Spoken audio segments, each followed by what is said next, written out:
di sini aja, sini nih. Satu lagi ya. Nah, Satu lagi. udah. Handphonenya Pi.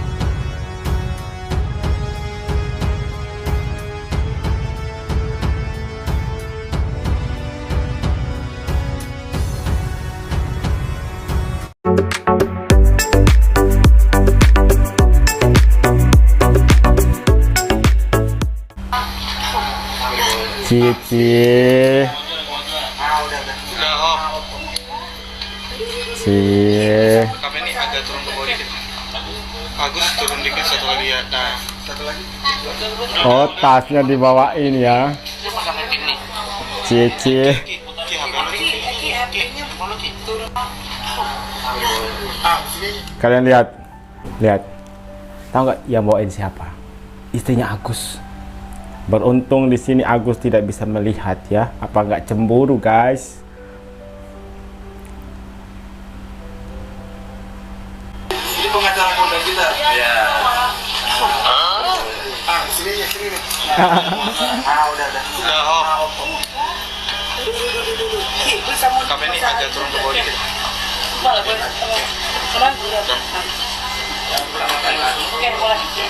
Kalau tinggi ini naik aja. Ya. Pade mau kamera mau dari Pade. Katanya pengacara kondang. Ini siapa lagi, guys? Kalau tidak salah, orang ini sering banget ya live di Komal. Mirip dengan salah satu bisnis MLM, yaitu PT Best. Maksudnya kostumnya, baju kemeja putih, dasi merah. Tuh, mirip kan? Lihat.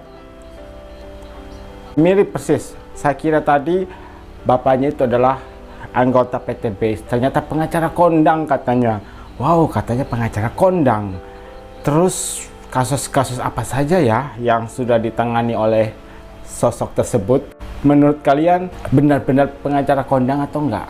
Atau hanya sekedar sebutan dari mereka saja ini? Perlu kalian ketahui, untuk laporan Agus kepada Novi, Pablo, Gary, dan Denny Sumargo, FA tidak mau bertanggung jawab. Maksudnya tidak mau ikut campur, tidak mau disangkut pautkan. Memang dia adalah seorang kuasa hukum atau kepala dari kuasa hukum Agus.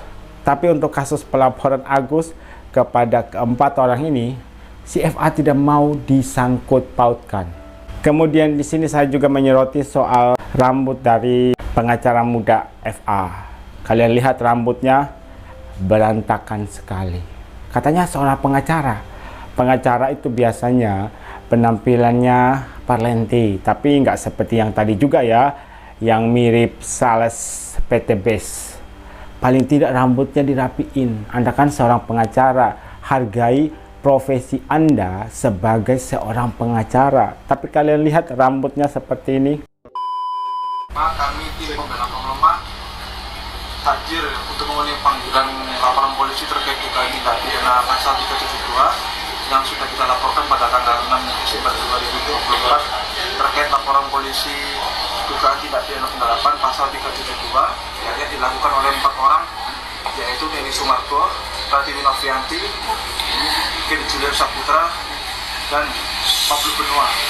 Mereka telah melakukan dugaan tindak pidana penggelapan yang diduga telah melakukan donasi bodong kepada Agus Salim. Tadi Donasi bodong.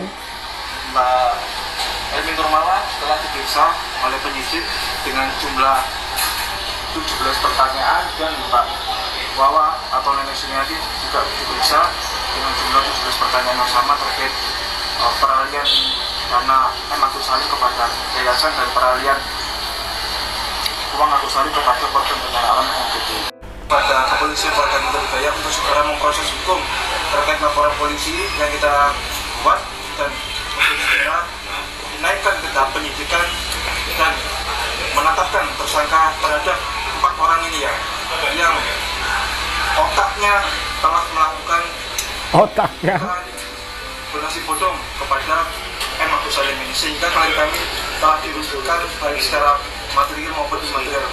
Saya tambahan dikit, tadi kami juga telah melaporkan Densi dan kawan-kawan ini BP, NP dan GR ke Komisi Disabilitas Nasional di Kementerian Sosial. Sudah kami laporkan juga mereka terkait dengan Undang-Undang Nomor 8 Tahun 2016 terkait dengan disabilitas, pasal 144, ancaman pidananya 5 tahun dan denda 500 juta. Dugaan mereka telah melakukan pemindahan uang disabilitas, dalam hal ini Bang Agus Salim, ke penerima manfaat lain masyarakat NTT. Nah, mereka bisa diancam pidana. Hati-hati ya untuk Densu dan kawan-kawan. Mereka telah menzolimi Bang Agus. Hati-hati dengan tindakan kalian. 5 tahun penjara, itu ancaman pidananya 5 tahun penjara, denda 500 juta. Kita minta keadilan ya. Keadilannya berupa nanti dilihat dulu proses hukumnya, apakah mereka bertindak baik tetap untuk mengembalikan uangnya Agus, atau tetap bersikukuh bahwa itu adalah uangnya donatur. Kalau memang dia bersikap kekeh pada pendiriannya, biarkan hukum yang berjalan. Makanya kita ajukan upaya hukum secara perdata gitu. Dan kita juga minta kepada Kementerian Informasi Teknologi atau Kominfo ya untuk menutup akses podcastnya Deddy Sumargo ya. Yang diduga ini ya telah melakukan donasi secara bodong ya kepada jadi kita minta kepada Kominfo baik secara tertulis maupun lisan ke sana nanti itu. Dan kita juga berharap perkaranya Agus ini diberikan atensi oleh Bapak Polda Metro Jaya agar segera diproses hukum 4 orang ini, karena Agus benar-benar dirugikan. Dan perhatian ya, Agus sama sekali tidak melaporkan masyarakat NTT ya. Agus tidak NTT kan ya?